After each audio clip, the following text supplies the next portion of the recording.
ঘোষণা দেয়া হলো মক্কায়, মুহাম্মদের মাথা কেটে এনে দিলে এত এত স্বর্ণ মুদ্রা দেয়া হবে। ওমরে ফারুক রাজি হয়ে গেলেন, নাঙ্গা তলোয়ার নিয়ে বিশ্বনবীর মাথা কাটার জন্য ছুটলেন। নাউজুবিল্লাহ পড়বেন না? বনু জাহারা গোত্রের এক লোক বলে, আইনা ইয়া আমার, কই যাও? মুহাম্মদের মাথা কাটতে যাই। আরে মুহাম্মদের মাথা কাটতে যাও? তোমার বোন ফাতিমা বিনতে খাত্তাব আর তোমার বোন জামাই সাঈদ কদ সাবাআ, এরা তো ধর্ম ত্যাগ করে ফেলছে। এটা তো আমাদের ধর্ম ত্যাগ করে মুহাম্মদের ফলোয়ার হয়ে গেছে। আগে ওমর ঘর সামলাও, পরে মুহাম্মদের মাথা কাটতে যেও। ওমরে ফারুক অবাক হয়ে গেলেন, তলোয়ার নিয়ে বিশ্বনবীর দিকে না যেয়ে নিজের বাড়ির দিকে চলে গেলেন। বিশ্বনবীর আপন বোন ফাতেমা বিনতে খাত্তাব, বোন জামাই সাঈদ আর খাব্বাব রাদিয়াল্লাহু তাআলা আনহু তিনজন মিলে সূরা তাহা তেলাওয়াত করছিলেন। পড়েন সুবহানাল্লাহ। মক্কায় লুকিয়ে লুকিয়ে দাওয়াত হতো। খাব্বাব রাদিয়াল্লাহু তাআলা আনহু একটা চামড়ার ফলকের মধ্যে সূরা তাহার কয়েকটা আয়াত এনে ওমরে ফারুকের বোন আর বোন জামাইকে শিক্ষা দিচ্ছে, ট্রেনিং দিচ্ছে। সুবহানাল্লাহ পড়েন। লুকিয়ে লুকিয়ে ওমরে ফারুক যখন ঘরে চলে আসলেন, এরা তটস্থ হয়ে গেল। সাইয়েদনা খাব্বাব বিছানার তলায় লুকিয়ে গেলেন। ওমরে ফারুক বললেন, দরজা খোলো। ফাতেমা বিনতে খাত্তাব দরজা খোলার পরে নির্মম ভাবে সাইয়েদনা ওমর রাদিয়াল্লাহু তাআলা আনহু বোনের গায়ে আঘাত শুরু করে দিল। বোন জামাইকে আহত করতে শুরু করলো আর বলতে শুরু করলো, তোরা পাগল হলি কেন? কি আছে ওই মুহাম্মাদের মধ্যে? কি জাদু নিয়ে এসেছে? সে যাই বলে লোকজন পাগল হয়ে যায়, সবাই তার উপর কালিমা পড়ে ঈমান এনে ফেলে। কি এমন জিনিস তোদের কাছে আছে যেটা দেখে মুহাম্মদকে তোরা ভালোবাসলি? কি আছে? কি পড়তেছিলি আমারে দেখা। ফাতেমা বলে, ইন্নাকা রিজসুন লা ইয়ামাসসুহু ইল্লাল মুতাহহারুন। ও আমার ভাই ওমর, তুমি নাপাক। তুমি কি? লা ইয়ামাসসুহু ইল্লাল মুতাহহারুন, পবিত্রতা অর্জন না করে এই কোরআন ধরা যায় না। সুবহানাল্লাহ পড়েন। ওমরে ফারুক গোসল করে আসলেন, কারণ ধাক্কা তো আগে কয়েকটা খাইছে। কথা বুঝেন নাই বোধহয়? প্রথমে দোয়ার ধাক্কা, পরে কোন সূরা দিয়ে ধাক্কা? ধাক্কা দিয়ে ধাক্কা। 3 নাম্বার এখন আরেকটা ধাক্কা খাবে। গোসল করে আসলেন। ফাতেমা বিনতে খাত্তাব বললেন, গোসল যখন করে এসেছেন, এই নেন। ওমরে ফারুক এবার চামড়ার কাপড়ের মধ্যে সূরা তাহার প্রথম আয়াতের দিকে নজর করলেন। নজর করেই কোরআনের প্রেমে পড়ে গেলেন। পড়েন সুবহানাল্লাহ। ওমরে ফারুক পড়তে আরম্ভ করলেন, তাহা মা আনজালনা আলাইকাল কুরআনা লিতাশকা ইল্লা তাযকিরাতাল লিমান ইয়াখশা তানজিলাম মিম্মান খালাকাল আরদা ওয়াস সামাওয়াতিল উলা। সুবহানাল্লাহ পড়েন। উনি পড়তে আরম্ভ করলেন, তাহা মা আনজালনা আলাইকাল কুরআনা লিতাশকা, এই কোরআনকে আমি তোমাদের হতভাগ্য জাতি হিসেবে দুনিয়ায় থাকার জন্য পাঠাই নাই। এটা রব্বুল আলামিনের পক্ষ থেকে এসেছে। যারা রবকে ভয় করে তাদের জন্য আছে উপদেশ। যিনি আকাশ বানিয়েছেন, জমিন বানিয়েছেন, ওই আল্লাহ তাআলা নিজেই এই কোরআন পাঠিয়েছে। আওয়াজ করে পড়তে হবে, আল্লাহু আকবার। উনি খুব ভালো আরবি জানতেন। সূরা তাহা পড়ার পরে আর ধৈর্য ধারণ করতে পারে না। ওমর ফারুক ছোট্ট বাচ্চার মতো কান্না শুরু করে দিলেন। আল্লাহু আকবার।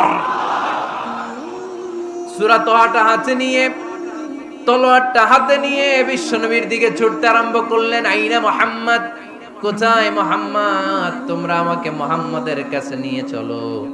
বিশ্বনবী তখন সাফা পাহাড়ের পাদদেশে দারুল আরকাম ইবনে আলকামের ঘরে লুকিয়ে লুকিয়ে কোরআনের দাওয়াত দিতেন।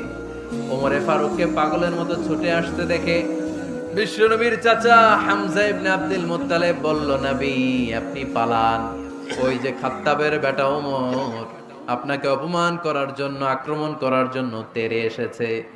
সাহাবীরা বললেন, নবী আপনি পালিয়ে যান, আমরা সামাল দেব। বিশ্বনবী বললেন, না আমি পালাবো না, বরং তোমরা সরে যাও। ওমর ইবনুল খাত্তাবকে আমার দরবার পর্যন্ত আসতে দাও। আমার তো মনে হচ্ছে ওই যে তাহাজ্জুদের নামাজ শেষে চোখের পানি ছেড়ে যে আমি আল্লাহর কাছে দোয়া করেছি, আজকে আমার ওই দোয়াটা কবুল হতে শুরু করেছে। আমার তো মনে হচ্ছে আমাদের দোয়া কবুল হবে, আসতে দাও। ওমর ফারুক এসে বললেন, আশহাদু আল্লা ইলাহা ইল্লাল্লাহ ওয়া আশহাদু আন্না মুহাম্মাদান আবদুহু ওয়া রাসূলুহু। আমি সাক্ষ্য দিলাম আল্লাহ ছাড়া কোনো ইলাহা নাই, নিশ্চয় আপনি আল্লাহর প্রেরিত বান্দা এবং রাসূল। পড়েন সুবহানাল্লাহ। ওমর ফারুক যখন কালিমা শাহাদা পড়ে মুসলমান হয়ে বিশ্বনবীর হাতে হাত রাখলেন, মুসলিম সাহাবীদের মধ্যে খুশি আর আনন্দের বন্যা বয়ে গেল। মুসলিম হাতে গোনা সাহাবারা আল্লাহর প্রশংসা করলেন। বিশ্বনবী সাইয়েদনা ওমর ফারুককে জড়িয়ে ধরলেন। ওমর ফারুক এবার বিশ্বনবীরে বললেন, নবী গো, আলাসনা আলাল হক, আমরা কি সত্যের উপরে আছি নাকি আমরা ভুলের উপরে আছি? বিশ্বনবী বললেন, বালা নাহনু আলাল হক, আমরাই সত্যের উপরে আছি। সুবহানাল্লাহ পড়ে। আলাসনা আলাল হক, নবী আমরা কি সত্যের উপরে নাই? হ্যাঁ অবশ্যই ওমর, তুমি সত্যের উপরে আছো। ওমরে ফারুক বললেন, তাহলে ফাফিমাল ইখতিফা, তাহলে লুকায় লুকায় আর দাওয়াত দেব কেন? আমি তো কালিমা পড়ে ফেলছি, আসেন আমার সাথে বের হই। ফাফিমাল ইখতিফা, আর লুকায় লুকায় কেন? আসেন আমরা বাইরে বের হই। বিশ্বনবী বললেন, ওমর এটা মাক্কি জীবন, এখানে আমরা একটু গোপনে গোপনে দাওয়াত দিতে চাই। ওমরে ফারুক বলে, না, আমার দায়িত্ব, আমি একটা মিছিল দিতে চাই নবী।